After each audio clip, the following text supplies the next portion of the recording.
armed men hold up shop on Karkar Island. Huonville behind schedule with classrooms. And National Teachers Association crying foul over suspensions. This is the National EMTV News with Helen Sayer. Good evening, this is Wednesday's news and thank you for joining us. 10 armed suspects stole 20,000 kina in cash and 50,000 kina worth of store goods and flex cards after robbing a shop at Kinim Station on Karkar Island in Madang on Monday. Officer in charge of the Criminal Investigation Division, Detective Inspector Stephen Yalamu, says the men were armed with one Winchester shotgun and a pistol. Also, 3 modified firearms.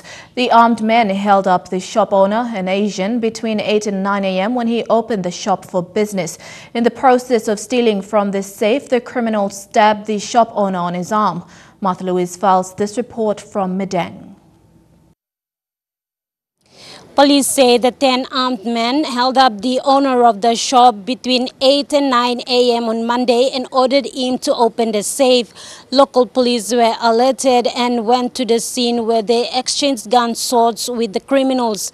The criminals then escaped to the waterfront where they got away on a waiting boat headed for Saran village on the mainland. A policeman was wounded in the attack. The criminals also stabbed the shop owner twice on his hand. Talidik police along the North Coast Road were alerted and pursued the criminals, where another gun battle occurred at Sarang village. Extra personnel consisting of MS-13 and water police were called in to assist. Police pursued the suspects further into the bush and apprehended 3 of them. Police recovered the goods, including the money and the weapons used. The other 7 suspects are still at large. Investigations into the robbery have commenced. Martha Louise, National EMTV News, Madang. Transparency International (PNG) wants National Planning Minister Richard Maro to take immediate steps to restore integrity to the National Identity Project and National Statistical Office. Koloma is being sought by the police for a discrepancy of more than 24 million kina in the NSO accounts after the Department of Finance conducted an audit investigation in 2017. TIPNG Chairman Lawrence Stevens, in a statement, called on Minister Maro to suspend Mr. Koloma until police have completed their investigations.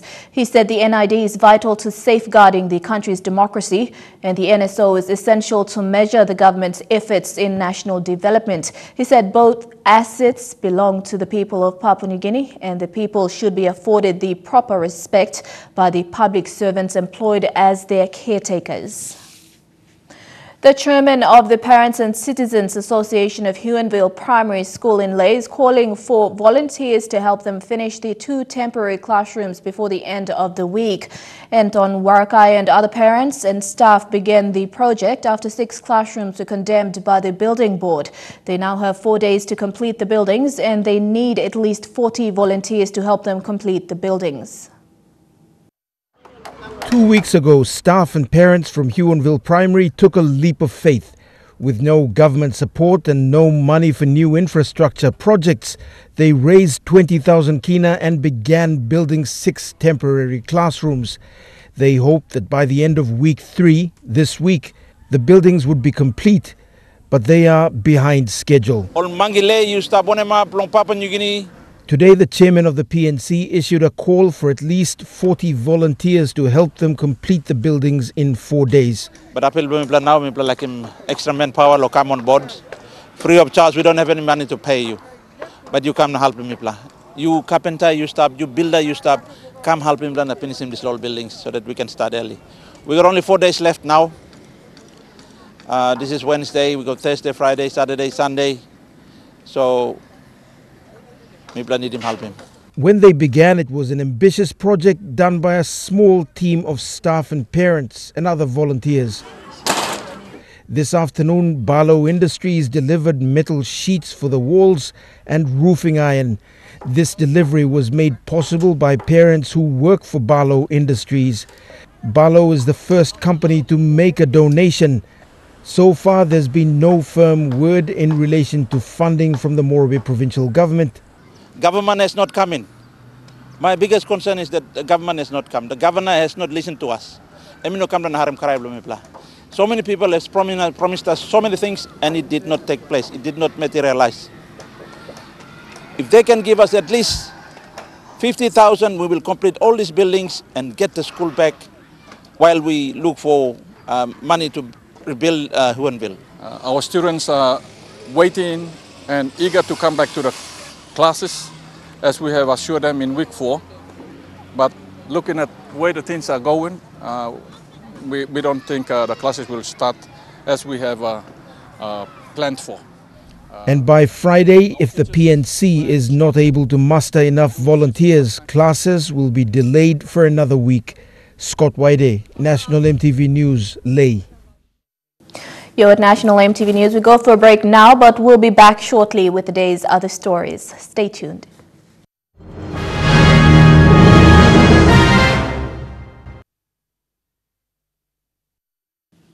Welcome back. The Badili community showed up to witness the commander's parade as well as welcome their new police station commander, Senior Sergeant Bill Werake. Sergeant Werake said policing is not the job of police alone. He told the community that their support would make the biggest difference. The Badili community gathered at the Badili police station to welcome the new police station commander, Senior Sergeant Bill Werake, as he officially took his post today. He made it clear to them that he and his team will work with them to ensure a safe and secure community. To let our mothers and daughters, children to walk freely up and down the streets. Create a conducive... NCD Metropolitan Superintendent Pero Drano challenged all the police officers present to give back the public their confidence in policing. He also made it clear that all negative attitudes need to be eliminated. Helping the public in any way they need. Completing your allocated tasks as one of our failures in all police stations in NCD is we only report, but closing the case is very low. APEC Minister and Moresby South MP Justin Tachenko said all officers need to get community policing back on track. He said right now police officers are not doing their jobs properly and are very slack. It's very slack. Our community police personnel that have been appointed are not doing their jobs properly. They're not turning up for work and they're not doing their job as required. And Commander, I look forward in working with you to getting that community policing back on track, getting people to be at work, being physically present. The Badili police station will now be taking a new approach to policing. Community policing will be instrumental in this new approach of fighting crime within NCD. And I'm sure you'll see a big impact when that is done. Because 90% of the crime is about alcohol related. And this has to stop. It's not going to be easy, but it has to stop. Lilian Soperakinea, National EMTV News.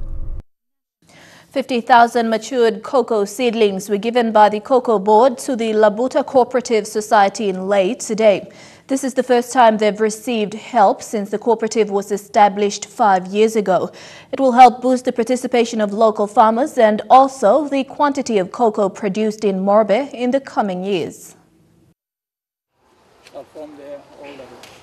Up to 2,000 farmers in the Labuta Cooperative Society will be sent these cocoa seedlings to plant. Since they were given to the cooperative by the Cocoa Board, they were kept and grown in this nursery by the Makam Organic Company. Today, these seedlings were handed over to the cooperative. We give him loan. Labuta Cooperative now. These 50,000 seedlings, reaching them will be a milestone investment for their farms because they'll do extension on that work. The Cocoa Board's regional manager, Anton Ningi, said this will boost cocoa production for the Morobe province. Mr. Ningi says Morobe currently produces 4 to 5% of PNG's cocoa annually. This is expected to increase in the next 3 to 4 years, with the Labuta Cooperative Society now growing cocoa. And if all goes well, we are looking at an average between 5 to 10 containers in 3 years' time in terms of export commodity from the value of what we are doing here. The challenge is now transporting these seedlings due to the bad road conditions and inaccessibility to some of the areas in Labuta in the Nawab district. They've started delivering to the cooperatives who are accessible by road. We're going to ship this 40,000 seedlings by boat. And knowing the cost of Zoom for boats are very expensive, the capacity to carry is very limited. It will be a big struggle. Lucy Kopana, National EMTV News, Lae. 40 young missionaries from the Church of Jesus Christ of Latter-day Saints volunteered to help revive Lae Botanical Garden by building 30 shelters to exhibit flowers at the Lae Botanical Garden. It is part of the church's Helping Hand program and part of an initiative of a volunteered group called Friends of Lae Botanic Garden, made up of members of the community in Lae. The group will host the Flower Garden Show next weekend. Flower and Garden Show coming up on the Mother's Day weekend. That's in about a week and a half time now. And it's the first of its kind in Lae. So that's really, the show has been organised by the Friends of the Lae Botanic Gardens, and I'm in that group. It's a volunteer group of, business people, volunteers from the communities, helping to see if we can open up the Botanic Gardens and bring it back to its former glory. A lot of people say that the Lae Botanic Gardens used to be really good before. People felt free walking through there. It was secure, it was tidy, it was clean. They could see a lot of things, a lot of plants that come, from around Papua New Guinea. And so that's what the Friends is for. The Friends is like a volunteer group helping to open up the gardens. And one of the ideas we had is a flower and garden show for Lae, because Lae's never really seen something like this. And so we've got about 30 exhibitors for the show, which will run on Friday the 11th, 12th and 13th. Friday the 11th is really exclusive for the schools. The schools are going to come. We've got representatives from the different schools around Lae coming in to, learn things about forestry, learn things about, flora and fauna, anything to do with gardens and to plants. So they're coming in for that, and then Saturday and Sunday is open to the public. And so one of the things is 9 senior officers of the Aviation Rescue Firefighting received certificates today after 3 weeks of training. The training is part of upskilling knowledge and expertise of firefighters. It is also part of NAC's preparations for the 2018 APEC Summit in Port Moresby. Now today is the conclusion of the fire training services done by 9 senior officers of the Airport Rescue Firefighting Service. Now as you can see right behind me is an emergency mock event in terms of there is a plane crash and also how to prepare on rescuing casualties. The training targeted competency areas such as leadership, strategy and tactics, tactical planned aircraft knowledge, size up, planned training, firegrounds tactics, drills and exercises, turnout procedures and aerodrome emergency procedures.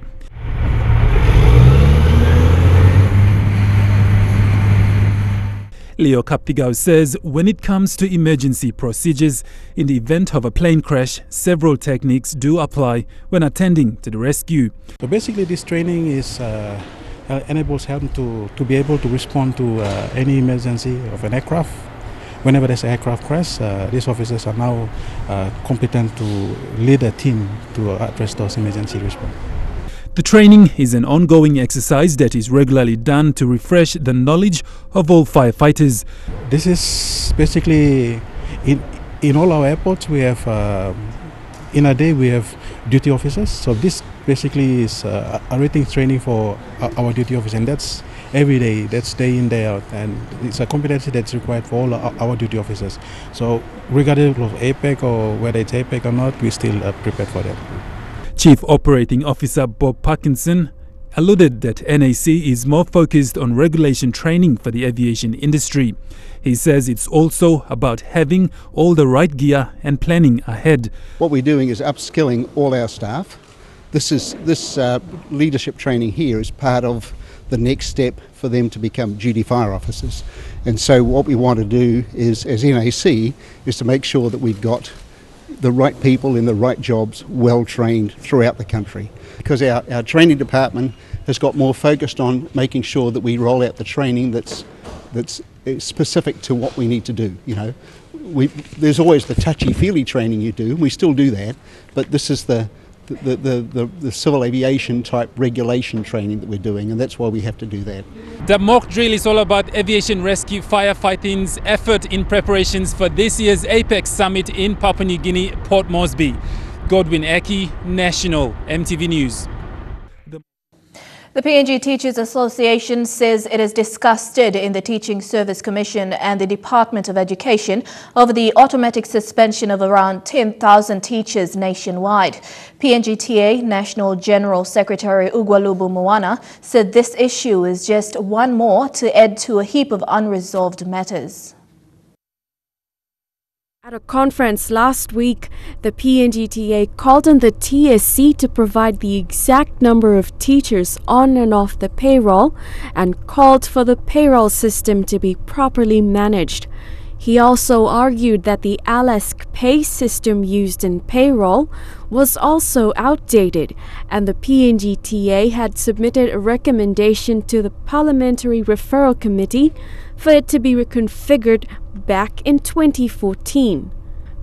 Meanwhile, teachers are still waiting on a 3% increase in their salaries, an entitlement bound in an agreement signed between the PNGTA and the state. He strongly warned the Education Department that the problems are becoming too casual and treated with lesser and lesser importance or with any priority whatsoever. Moana said the PNGTA did not want to resort to a strike again. And while the association understood the economic situation and the importance of APEC summit amidst it all, teachers cannot continue to be treated this way. He called on teachers around the country to advise the association of a course of action in the coming months. Melissa Goviro, National EMTV News.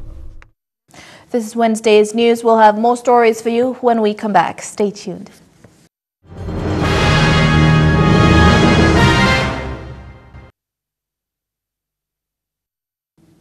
Welcome back to the news. Turning overseas, the face of the privacy breach crisis, Facebook's fighting back with major new features. Once promising to give power back to the people, the ability to delete your browsing data. The others are Love Connection tool for its more than 2 billion users. Both are attracting controversy. There's Bumble, Grindr, and of course Tinder. Now Facebook is choosing to swipe right. We are announcing a new set of features coming soon around dating. Founder Mark Zuckerberg trying to woo back Facebook users and rebuild public trust after revelations it failed to protect people's personal data. Now this is going to be for building real long-term relationships, all right, not just hookups. The move driving the stock of Tinder's parent company down 18%. It hasn't gone down so well either with Internet New Zealand. Sure, it could know heaps about you and who you might want to fall in love with, but that comes at the expense of just how much it knows about you too, and just how much it may be selling that information to advertisers. In March, a PR bombshell. The political marketing firm used by Donald Trump to campaign for US president accessed and misused the personal information of nearly 90 million Facebook users. Mark Zuckerberg was called to Capitol Hill. And it was my mistake, and I'm sorry. So he's giving power back to users, who will soon be able to delete their browsing history. That's striking fear into the hearts of the many global outfits who use this data to make money. But with users abandoning the social media giant over the data mining scandal, Zuckerberg's being forced to act. You're going to be able to use this tool to see the information about the apps and websites you've interacted with. You'll be able to clear all this information from your account. The real challenge is just how right that is. Are you really removed from the platform? A question Mark Zuckerberg may have to answer in Britain's Parliament later this month, with a formal summons hanging over the Facebook head. School children and students are being urged to cheat by YouTube stars paid to promote an essay writing service. A company based in Ukraine is paying online influencers, some as young as 12, to personally endorse the service.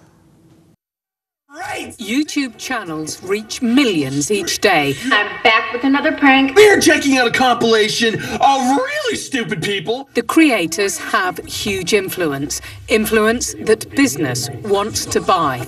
Our investigation has uncovered the YouTube stars selling cheating, paid by a company in Ukraine, promoting a service to students that could land them in serious trouble. Targeting teenagers using the people they trust. If you guys are struggling in school or college, check out anybirdie.com to hire a super smart guy to do your essays for you. Super smart geek. Plagiarism free. This is clearly wrong. It's clearly wrong because it is enabling cheating potentially on an industrial scale. It's normalizing cheating. We're not talking about the video ads you usually see. These are YouTubers themselves talking about pranks, gaming, dating. Then they tell you about a company called EduBirdie. This is for every school kid that is watching my videos. I know there's loads of you out there. We found more than 250 channels with videos sponsored by EduBirdie. Videos viewed hundreds of millions of times. So how easy is it for students to buy essays? We asked EduBirdie to write two from scratch, one English GCSE, the other degree level. We got them marked, a C for the English essay and 60% for the university assignment. Not quite the A+ promised on YouTube. EduBirdie told us YouTubers had creative choice and total freedom in what they said. And it was clear that anything obtained through the website should only be used as a sample or a reference. If you can't be asked to write your essays. The perfect option for you. None of the YouTubers would do an interview. Alpayb told us whether a student wants to cheat or not, it's totally their choice. Everyone's got their own hustle. The president of the US is enough to give a few jitters, but for the pilot of the Southwest Airlines jet, that is probably no comparison compared to the pressure she was in last month. She's landed a plane with a blown engine and a shattered window. She's landed fighter jets on aircraft carriers, and now she's landed in the Oval Office. Piloted by Captain Tammy Jo Schultz-Wiskin. The pilot of Southwest Flight 1380, along with passengers who tried in vain to save a woman half sucked out the window, and flight crew members got a personal thank you from the president. You were a little bit nervous up there? Not at all. You knew who was piloting the plane, so you had no problem, right? This former Navy pilot looked like something out of Top Gun. I feel the need for speed. But speed was not what Captain Schultz felt in need of. Yeah, we have a part of the aircraft missing, so we're going to need to slow down a bit. The president commended her life-saving actions. Everybody's talking about it. They're still talking about it. They'll be talking about it for a long time. But you know who isn't talking about it? This 56-year-old mother of two, one of them attending the Air Force Academy. Captain Schultz married a Navy pilot, my knight in shining airplane, she called him. Captain Schultz hasn't done a single interview with the press. The most important talking she did was to air traffic control. Is your airplane physically on fire? No, it's not on fire, but part of it's missing. They said there was a hole and someone went out. Upon landing, Captain Schultz hugged passengers. She's known for teaching Sunday school and now for being an inspiration, fly like a girl. And during her Oval Office visit, she learned something about traffic control in the White House. Thank you. Thank you very much. Thanks, everyone. We're leaving now. Please exit. Thank you all. In Africa, children have been discovered to be working in cobalt mines in the Democratic Republic of Congo. CNN has this special report about the dark side of where the green energy comes from. Not before we spot a red truck loaded up and leaving the very same market. It matches the distinctive red of the trucks used by one of the main international cobalt supply firms, China's Congo Dongfang Mining, CDM. We decide to follow it. We can't afford to lose him because where he delivers that cobalt load, that is the link between the children that you saw down there on the riverfront and the global markets. As the truck pulls into its final destination, guards rush out to block our cameras. Stop. Let's go. We later receive a warning phone call. This facility is under the protection of the Presidential Guard. We're told to stay away. What's going on? That appeared to be a CDM truck, but this isn't a CDM facility. Tax records show it was declared non-operational 3 years ago. Rising smoke and export records show cobalt is still produced here. CDM's parent company, Huonville, tells CNN they did have a relationship with the facility, which ended only last year. They're disturbed enough to launch an investigation into our findings, although they state other companies also use red trucks. CNN visited 3 sites to show how widespread the use of child labor is. At this mine, in spite of our permissions, we eventually had to resort to filming undercover to capture the children. 9 years. We couldn't prove where exactly the dirty cobalt enters the international supply chain, but we witnessed that it does. Mercedes-Benz, Tesla, Fiat Chrysler, among others, say they have a zero-tolerance policy for the use of child labor, but they acknowledge they are unable to fully map their supply chain due to its complex nature. Car makers simply cannot promise consumers their products are 100% child labor free. This is the artisanal mining cooperative called Kasulu. It's run by the main international supplier, CDM. Rows and rows of red trucks like the one we followed await pickup here. Access and entry are controlled to block the presence of children, and certificates of origin, CDM say, are dispensed in controlled circumstances. This is what the big brand names who source their cobalt from Congo believe governs their supply. But this is the exception, not the norm. The cobalt from Kasulu accounts for less than a quarter of the country's artisanal cobalt export. Here, the Ministry of Mining has to countersign for the certificate of origin to be considered valid. So, the very same entity whose officials CNN found complicit in hiding the presence of child labor at the artisanal mines we visited is responsible for certifying the cobalt here is child labor free. After 10 days in Congo, our contacts advise us to leave for our own safety. But what have we learned? At the main markets, nobody asks where the cobalt for sale is mined or how. We followed a truck to an operation that is pumping dirty cobalt into the international supply chain under the aegis of the Congolese Presidential Guard. We witnessed mining ministry officials harassing children to hide them from our cameras, while others blocked our filming. All employed by the same Congolese authority car makers entrust to issue this certification. But from what we've witnessed, it's clear no manufacturer can fully assure you that your electric car is truly ethical. And as demand for essential cobalt soars, it's children like this little boy who are paying the real price. Well, now that we know what cobalt is and where it comes from, the odds are that you're carrying some cobalt in your pocket or your handbag right now.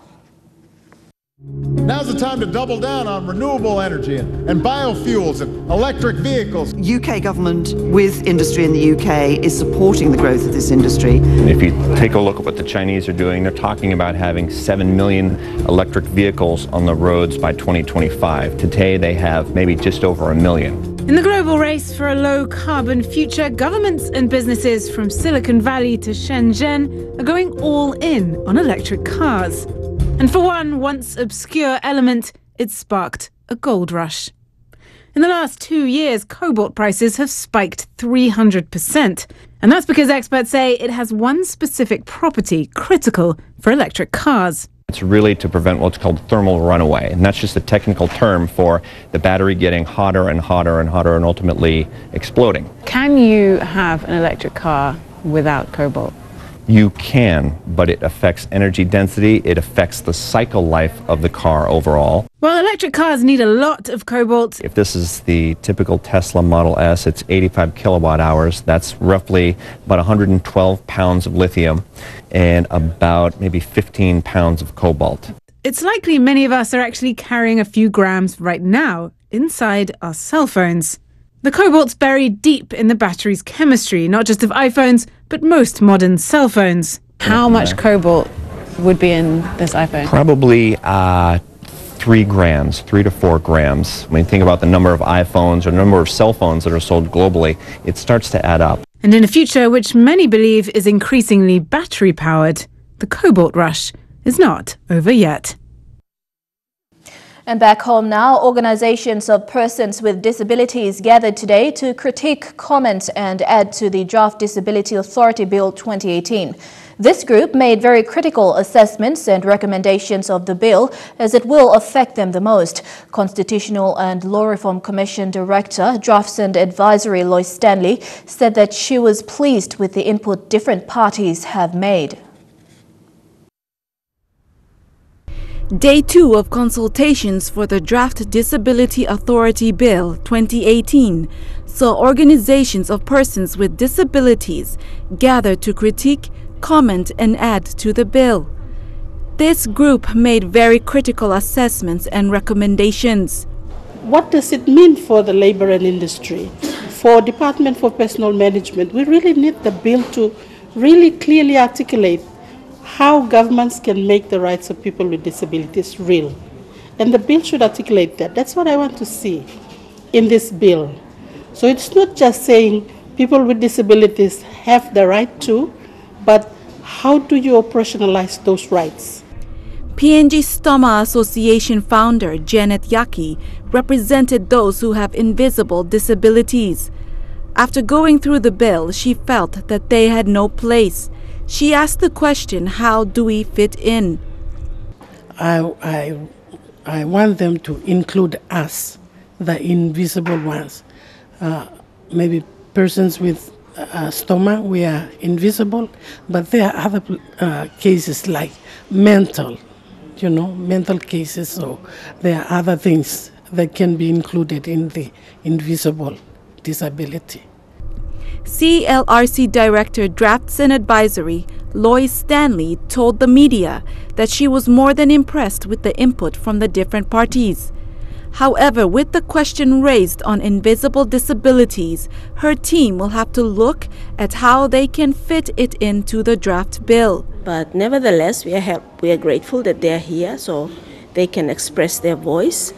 Like I said, it's still at consultation stage, so once we complete the consultation, then we put together all the commentaries, then we can decide where they fit in. Tomorrow, government organizations will have their chance to critique, comment and add to the draft bill. Lilian Soperakinea, National MTV News. You're with MTV News. The National Football Stadium to host Port Moresby Rugby League matches. That story and more in Chukai Sports coming up next.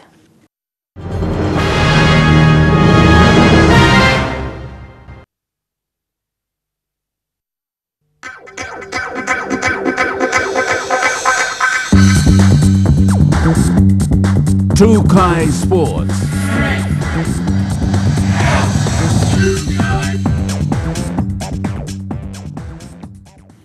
Welcome to Trukai Sports. The Oil Search National Football Stadium will be the new home for all PNG National Rugby League competition matches scheduled to be played in Port Moresby. This weekend will see the first matches played at the stadium. Since the start of the competition this year, matches have been played at various venues in the nation's capital. Discussions were held between the National Football Stadium and PNG RFL to host Port Moresby matches at the former Lloyd Robson Oval. The Oil Search National Football Stadium is the home of the SPPNG Hunters and where all their home matches are played. NFS General Manager Lae Botanic says they are excited about the new role of hosting NRLC matches. We had a lot of historical great matches and events, not just from rugby league but other sports. So this venue is special for a lot of reasons, and given that rugby league is the most popular sport in this country, this venue is essentially, by virtue of its history and what we've been able to achieve in the last few years, this has become the home of rugby league, the spiritual home of the game. So it makes sense. Pokerop says the match standards and game day operations will not be compromised. We need to have standards in everything that we do if we want to excel. We set the bar high, and we'll miss a few times, but we've got to aim high and make sure that the quality of what we deliver is up to a world standard, and that's what this arrangement is all about. So PNG RFL Operations Manager Christopher Topper says to have the semi-professional competition played at the NFS will give players a chance to experience playing at a world-class stadium. It also helps prepare our boys as well if in the future they go, possibly get contracts overseas. It's not a brand new thing. They know they have the same standards that are maintained here, that they go, there's nothing foreign. But to have those sort of standards being brought home and maintained, and they understand what is required of them and what is required of a venue as well, it prepares them for the future challenge that they may have. Matches played at the NFS will boost the game standard. PNG NRLC Tournament Director Stanley Hondina thanked the NFS management and the PNG RFL board for making it possible. I'd like to take this time also to extend our thanks to PNG RFL Chairman Mr. Sandy Sakai and his board and his CEO Rea Tau for a good negotiation on our behalf to get to an agreement that we can play this game at this world-class stadium, like we said. A double-header will be played at the NFS this weekend, beginning with the NCDC Vipers taking on the Agma Gurias at 1:30 p.m, the Gulf Isau playing the Croton Hella Wigmen at 3:30 p.m. Grandstand tickets are 20 kina and Eastern Stand seats are 10 kina. Tickets can be purchased at all Ticketmasters outlets. Elijah Levet, National EMTV Sports. The NCDC Vipers team is still without a home ground. That is all about to change as NCD Governor Poes Pakop confirmed the Sir Hubert Murray Stadium to become the Vipers' new home ground after construction is completed. To the Pond Vipers, so it'll be like our home for us going forward in the next couple of years. So they've put in plans in place to be a real clubhouse, and that will be our home in the years to come, depending on how they go the construction bit. So yeah, it's big for us, and we've got now we've worked in school programs and stuff, and mini modes. So the development of young players coming through to the senior ranking is quite yet to develop, and we should. You're watching Trukai Sports. More sporting action when we come back.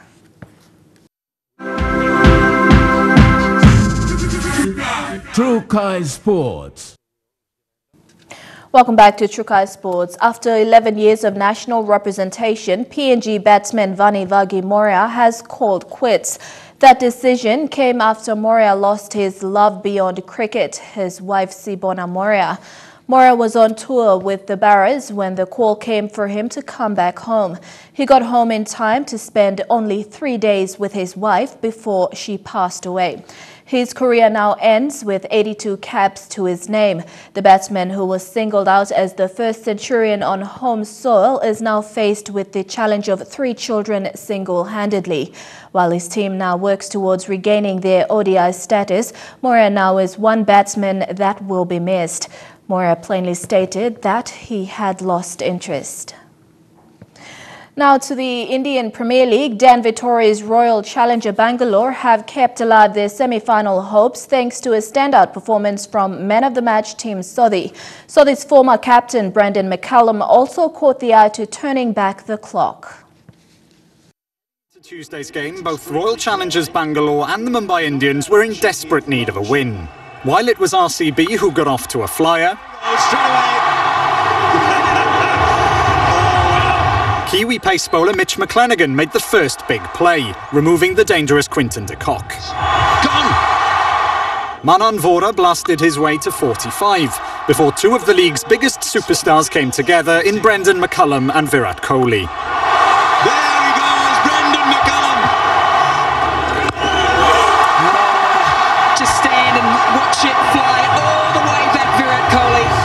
But the Challengers' innings faltered after McCullum and Kohli were both dismissed, until a final over onslaught from Colin de Grandhomme got them back on track. Right, he's got all of that. Right, he's got that all. 24 runs off McClenaghan's final over, helping RCB post a decent target of 167. And Tim Southee didn't give the Indians any chance to build some early momentum, dismissing Kishan for a duck in the first over. The Indians lost regular wickets throughout their innings, with Quinton de Kock taking a spectacular catch to dismiss Rohit Sharma. Oh, that's a beauty. Hardik Pandya kept the Indians in with a sniff after battling his way to 50. Yes! Maximum! But some good death bowling from man of the match Tim Southee brought an end to his innings and Mumbai's hopes of a chase. Look who it is, it's no surprise. Southee finished with figures of 2 for 25 from his 4 overs, as Vittori's Challengers move into 5th in the IPL ladder. Dewi Priest, One News. The worst-kept secret in rugby league has yesterday been confirmed. The Warriors have been officially sold to the Carlo Heritage Trust, which has partnered with long-time commercial backers of rugby league Ortex Industries. The new ownership shouldn't see too many changes to the Warriors, but renewed hope for grassroots talent. These are the new Warriors owners who officially took over the club late this afternoon. A big thank you to everybody that has made this possible, to our partners Ortex for coming on board. The Carlo Heritage Trust partnering with Ortex Industries, who've had a long-running association with rugby league spanning back to the 80s. The group ending Eric Watson's 18-year reign at the club. Buying a sports club is never going to be easy, and it has been a long, hard process, but we persevered. And we always believed in our position. It's understood the new owners paid $18 million, significantly less than the $22 million offered by Hawaiian politician Richard Faole. It's believed their long-term vision for the club allowed them to do that. We've been losing a lot of our youngsters from Auckland here, 500 a year for the last 5 years. And we see this as an opportunity long-term to re-establish the pathways in the game. While no immediate staffing changes will be made to the club, former co-owner Jim Doyle has been paid out and will likely be replaced by Cameron McGregor as chairman. Cameron George and his team of people that they give them all the support right now to keep this club going, and all we're going to do is help them make it better. As for current CEO Cameron George and coach Stephen Kearney, their jobs are safe for now. But when asked about reports that former Kiwis coach Graham Lowe would have a role, the new owners weren't so sure. He's 70-year-old, he talks good sense. But, he's a 70-year-old man, So I don't need to answer that. The new ownership group have plans to bolster grassroots football, where Ortex is already a major sponsor with Point Chevalier in the Fox Memorial competition. But the first task will be to introduce a new Warriors board, which could come as early as 2 weeks. And that story wraps up Trukai Sports for tonight. Up next, the weather details for the next 24 hours. Trukai Sports.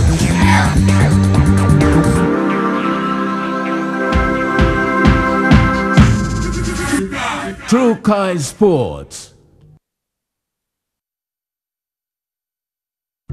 The weather details were proudly brought to you by Dulux, celebrating 50 years in PNG and the only paint made in PNG.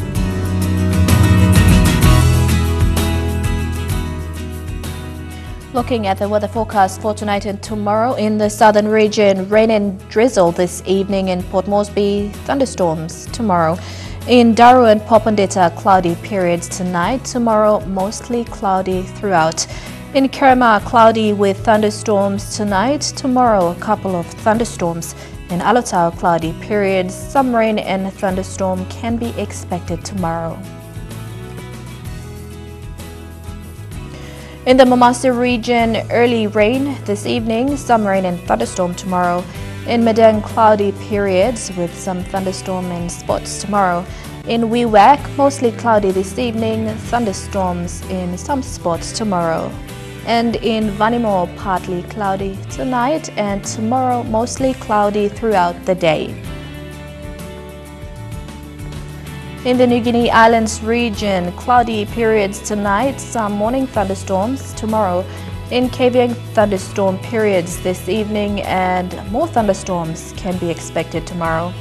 In Kimbe, cloudy periods tonight, cloudy with thunderstorms tomorrow. In Rabaul and Kokopo, partly cloudy this evening. Afternoon thunderstorms can be expected tomorrow. And in Buka, cloudy periods this evening. Tomorrow, mostly cloudy weather throughout the day. And in the Highlands region, thunderstorms this evening. Also thunderstorms tomorrow evening. In Kundiawa, evening thunderstorms tonight. Showers and thunderstorms tomorrow.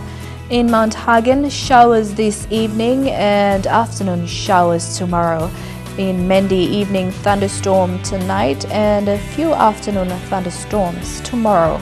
In Wabeg, cloudy periods tonight, tomorrow some afternoon thunderstorms. And in Tari, cloudy periods tonight, tomorrow some rain and thunderstorm.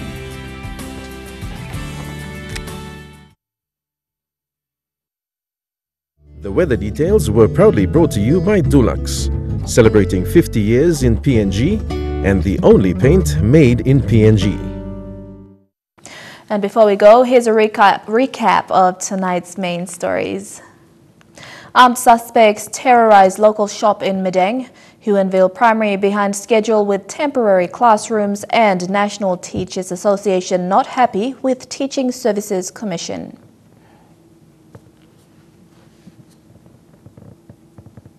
And that's been the news, sports and weather for today, Wednesday, 2nd of May 2018. On behalf of the entire EMTV news crew, pleasant viewing and good night.